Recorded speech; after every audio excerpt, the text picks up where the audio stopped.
ನ್ಯೂಸ್5ಗೆ ಸ್ವಾಗತ. ಪ್ರಾಣಿ ಪಕ್ಷಿಗಳು ಪರಿಸರವನ್ನು ಸಂರಕ್ಷಣೆ ಮಾಡಲು ಕೊಡುಗೆ ನೀಡುತ್ತದೆ. ಆದರೆ ಮನುಷ್ಯ ಪರಿಸರದಿಂದ ಉಪಯೋಗ ಪಡೆದುಕೊಂಡು ಪರಿಸರಕ್ಕೆ ಏನು ಕೊಡುಗೆ ನೀಡುತ್ತಿಲ್ಲ. ಆದ್ದರಿಂದ ಯುವಕ ಯುವತಿಯರು ತಮ್ಮ ಹುಟ್ಟಿದ ದಿನದಂದು 2 ಸಸಿಗಳನ್ನು ನೆಡೋದರ ಮೂಲಕ ಪರಿಸರವನ್ನು ಸಂರಕ್ಷಣೆ ಮಾಡಿದಂತಾಗ್ತದೆ ಅಂತ ಮೈಸೂರು ವಿಭಾಗದ ಪರ್ಯಾವರಣ ಸಂಯೋಜಕರಾದ ಹೊಳಲು ಪ್ರದೀಪ್ ದೀಕ್ಷಿತ್ ಹೇಳಿದರು. ನಾಗಮಂಗಲ ಪಟ್ಟಣದ ಶ್ರೀ ಆದಿಚುಂಚನಗಿರಿ ಪ್ರಥಮ ದರ್ಜೆ ಕಾಲೇಜಿನ ಆರ್ಥಿಕ ವಿಚಾರ ವೇದಿಕೆಯಲ್ಲಿ ಆಯೋಜಿಸಿದ್ದ ಪರಿಸರ ಉಪನ್ಯಾಸ ಕಾರ್ಯಕ್ರಮವನ್ನು ಉದ್ಘಾಟಿಸಿ ಅವರು ಮಾತನಾಡಿದರು. ಕಾರ್ಯಕ್ರಮದಲ್ಲಿ ಶ್ರೀ ಆದಿಚುಂಚನಗಿರಿ ಪ್ರಥಮ ದರ್ಜೆ ಕಾಲೇಜಿನ ಪ್ರಾಂಶುಪಾಲ ಡಾಕ್ಟರ್ ಎಚ್.ಎಸ್. ರವೀಂದ್ರ, ಉಪನ್ಯಾಸಕರಾದ ಮೋಹನ್ ನಾಯಕ್, ಮೋಹನ್ ಕುಮಾರ್, ಎನ್.ಆರ್. ದೇವಾನಂದ, ಕೆ.ಜಿ. ರವಿವರ್ಮ, ಮಂಡ್ಯದ ಬಸವರಾಜು ಸೇರಿದಂತೆ ವಿದ್ಯಾರ್ಥಿಗಳು ಹಾಜರಿದ್ದರು. ನಮ್ಮ ಹುಟ್ಟಿದ ಹಬ್ಬದ ದಿನ ನೀವು ಕೇಕ್ ಕಟ್ ಮಾಡ್ಕೊಳ್ಳಿ, ಈಗ ಪಕ್ಕದವ್ರು ಮಾಡ್ತಾ ಇದ್ದಾರೆ ನಾನು ಮಾಡ್ಕೊಂಡಿಲ್ಲ ಅಂತ ಸಂಪ್ರದಾಯ ಬಂದ್ಬಿಟ್ಟಿದೆ. ಈಗ ನೀವು ಕೇಕ್ ಕಟ್ ಮಾಡದೇ ಇದ್ರೆ ಸಂಭ್ರಮ ಹುಟ್ಟಿದ ಹಬ್ಬ ಅಲ್ವೇ ಅಲ್ಲ ಅನ್ನೋಂಥ ಸ್ಥಿತಿಗೆ ನಾವು ತಲುಪಿದ್ದೀವಿ ಈಗ. ಹಂಗಾಗಿ ನೀವು ಕೇಕ್ ಕಟ್ ಮಾಡ್ಕೊಳ್ಳಿ, ಆಮೇಲೆ ಏನ್ ಬೇಕಾದ್ರೂ ಮಾಡ್ಕೊಳ್ಳಿ. ಆದ್ರೆ ಪರಿಸರ ನಮಗೆ ಒಳ್ಳೆಯದನ್ನು ಕೊಟ್ಟಿದೆ.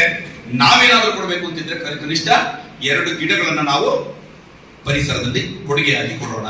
ನಮ್ಮ ಹುಟ್ಟಿದ ಹಬ್ಬದ ಒಂದು 2 ಗಿಡವನ್ನು ನೆಡಬಹುದು. ಕಾಲೇಜಲ್ಲಿ ಎಲ್ಲಾದ್ರೂ ಕೇವಲ ಪರಿಸರ ಇರುವಂತದ್ದು ಪ್ರಕೃತಿ ಇರುವಂತದ್ದು ಮಾನವನಿಗಷ್ಟೇ ಅಲ್ಲ, ಮಾನವ ಸ್ವಾರ್ಥಿ. ಪ್ರಾರಂಭದಲ್ಲಿ ಹೇಳಿದ್ರು. ಇವತ್ತು ವಯನಾಡಿನಲ್ಲಿ ಏನಾಯ್ತು, ಕೊಡಗಿನಲ್ಲಿ ಏನಾಯ್ತು, ಆ ಕಡೆ ಉತ್ತರ ಕನ್ನಡ ಜಿಲ್ಲೆಯ ಅಂಕೋಲದಲ್ಲಿ ಏನಾಯ್ತು, ಶಿರೂರಲ್ಲಿ ಏನಾಯ್ತು, ಇದೆಲ್ಲದಕ್ಕೂ ಯಾರ ಕಾರಣ? ನಾವೇ. ಮನುಷ್ಯನ ಅತಿಯಾದ ಸ್ವಾರ್ಥದಿಂದಾಗಿ ಇವತ್ತು ಪ್ರಕೃತಿಯನ್ನು ಹಾಳು ಮಾಡ್ತಾ ಇದ್ದೀವಿ. ಗಾಂಧೀಜಿಯವರು ಒಂದ್ ಕಡೆ ಹೇಳ್ತಾರೆ, ಪ್ರಕೃತಿ ಇರುವಂತದ್ದು ಮನುಷ್ಯನ ಆಸೆಗಳನ್ನ ಪೂರೈಸಲಿಕ್ಕೆ ಹೊರತು ದುರಾಸೆಯನ್ನಲ್ಲ. ಇವತ್ತು ಮನುಷ್ಯ ಮಾಡ್ತಾ ಇರೋದು ಅದೇನೆ. ಅತಿಯಾದ ದುರಾಸೆಯಿಂದ ಪ್ರಕೃತಿಯನ್ನ ನಾವು ಹಾಳು ಮಾಡ್ತಾ ಇದ್ವಿ. ಎಷ್ಟು ದಿನ ತಡೆದಾಳು ಪ್ರಕೃತಿ?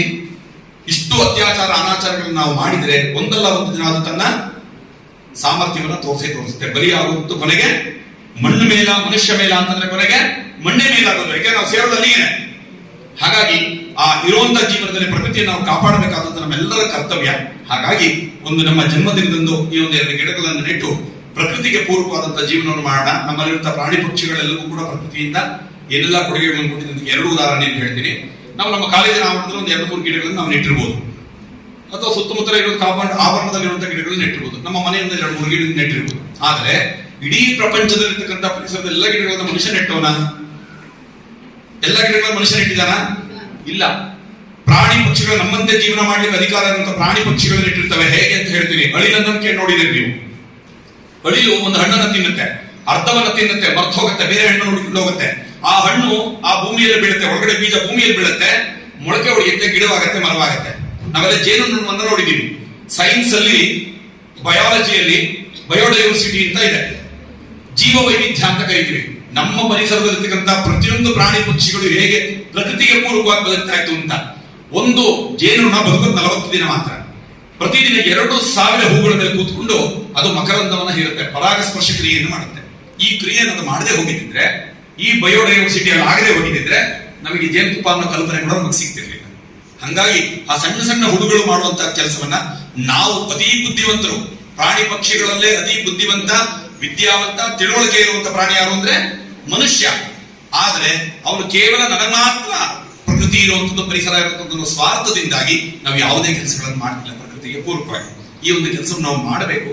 ಬೇಡ ಅಂದ್ರೆ ಈ ಮರಗಳನ್ನ, ಗಿಡಗಳನ್ನು ಹಾಕೋದ್ರ ಮುಖಾಂತರ ಪರಿಸರಕ್ಕೆ ನಾವೇನಾದ್ರೂ ಒಂದು ಕೊಡುಗೆಯನ್ನು ಕೊಡಬೇಕು. ಇದಕ್ಕೇನಾದ್ರೂ ಸಿದ್ದರಾಮಯ್ಯ ಫ್ರೀ ಅಂತ ಏನಾದ್ರು ಕೊಡ್ಬೇಕು? ನಿಮ್ಗೆ ಏನಿಲ್ಲ, ನಾವು ಮಾಡ್ಬೋದಲ್ವಾ? ಇದಕ್ಕೇನು ಖರ್ಚಿಲ್ಲ.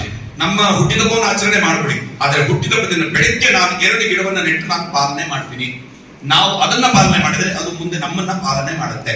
ಈ ಒಂದು ಅಂಶವನ್ನ ನಾವು ಗಮನದಲ್ಲಿ ಇಟ್ಕೊಳ್ಳೋಣ. ಇನ್ನು 2ನೇದು ಪಾನಿ, ನೀರು. ನೀರಿನ ಅತ್ಯವಶ್ಯಕ, ಎಲ್ರಿಗೂ ಬೇಕಾಗಿರುವಂತದ್ದು. ನೀರಿನ ಸಂರಕ್ಷಣೆ ಹೇಗಿರಬೇಕು, ನೀರಿನ ಸಂವರ್ಧನೆ ಹೇಗಿರಬೇಕು? ಮಳೆ ಬೆಳೆ ಚೆನ್ನಾಗಿ ಆಗ್ತಾ ಇದೆ, ಮಳೆ ಚೆನ್ನಾಗಿ ಬರ್ತಾ ಇದೆ.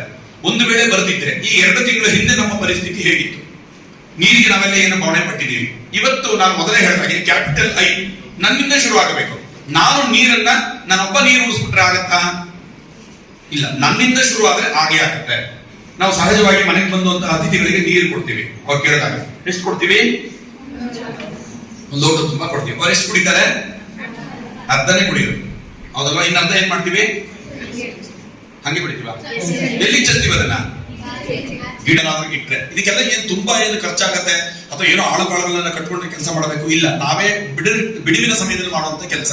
ಆ ಟ್ಯಾಂಕ್ ತುಂಬಾ ತುಂಬಿದ್ರೆ ಕನಿಷ್ಠ ನಮ್ಮ ಮನೆಯ ಗಿಡಗಳಿಗೋ ಅಥವಾ ಬಟ್ಟೆ ಒಗಿಲಿಕ್ಕೋ ಅಥವಾ ಪಾತ್ರೆ ತೊಳಿಲಿಕ್ಕೋ ಆ ನೀರನ್ನು ಉಪಯೋಗಿಸಬಹುದು. ನಾವು ಮಳೆ ನೀರನ್ನ ಸಂರಕ್ಷಣೆ ಮಾಡಿ ನಾವು ಅದನ್ನು ಉಳಿಸ್ಬೇಕು, ಉಪಯೋಗಿಸ್ಬೇಕು. ಇದು ನೀರಿನ ಒಂದು ಸಂರಕ್ಷಣೆಯ ಭಾಗ. ನಾವು ಇತ್ತೀಚೆಗೆ ಕೆಲವೊಂದು ಫಂಕ್ಷನ್ಗಳಿಗೆ ಹೋಗ್ತೀವಿ, ಬಾಟಲ್ ಇಟ್ಟು ಊಟ ಎಲ್ಲ ಆದ್ಮೇಲೆ ಏನ್ ಮಾಡ್ತೀವಿ, ನಾವು ಅದನ್ನ ಕುಡ್ದಿರಲ್ಲ, ಪೂರ್ತಿ ಕುಡ್ದಿರಲ್ಲ, ಸಹಜವಾಗಿ ನೋಡಿ ಯಾರೋ ಒಬ್ರೋ ಇಬ್ರು ಸಿಗ್ಬೋದು ಅಷ್ಟೇ. ಸಹಜವಾಗಿ ಏನ್ ಮಾಡ್ತೀವಿ ನಾವು, ಅರ್ಧ ಕುಡಿದು ಇನ್ನು ಅರ್ಧವನ್ನ ಅಲ್ಲೇ ಇಟ್ಟಿರ್ತೀವಿ. ಎಲ್ಲಿಡ್ತೀವಿ, ಎಲೆ ಆರೋಗ್ಯ ಬರೋದು ಅಂತ ಎಲೆ ಮೇಲೆ ಇಟ್ಬಿಟ್ಟು ಹೋಗಿ ಕೈ ತೊಳಿತೀವಿ. ಆ ಅರ್ಧ ನೀರು ಬೇಯಿಸ್ತಾ ಇದ್ದೀವಿ. ನಾವು ಬುದ್ಧಿವಂತರು, ತಿಳಿದಿದ್ದೀವಿ, ಓದಿದೀವಿ, ವಿದ್ಯಾವಂತರು, ನಾವು ಒಂದು ಸಣ್ಣ ಕೆಲಸ ಮಾಡಬಹುದು. ಆ ಉಳಿದ ಅರ್ಧ ನೀರನ್ನೇ ತಗೊಂಡೋಗಿ ಸಿಂಕಲ್ ಕೈ ತೊಳೆದ್ರೆ ಈ ನೀರು ಉಪಯೋಗಕ್ಕೆ ಬಂತು, ಟ್ಯಾಂಕ್ ನೀರು ತನ್ನಲ್ಲಿ ನೀರು ಅಲ್ಲೇ ಉಳಿತು. ಮಾಡ್ಬೋದಲ್ವಾ? ಇದಕ್ಕೂ ಏನು ಫ್ರೀ ಬೇಕಿಲ್ಲ, ನಾವು ಮಾಡ್ಬೋದು. ಫಸ್ಟ್ ಆಫ್ ಆಲ್ ಈ ಬಾಟಲ್ ಕೊಡೋ ಸಂಸ್ಕೃತಿಯೇ ಸರಿ ಇಲ್ಲ. ಮುಂದಿನ ನೆಕ್ಸ್ಟ್ ಪಾಯಿಂಟ್ ಬಂದಾಗ ಅದನ್ನು ಹೇಳ್ತೇನೆ.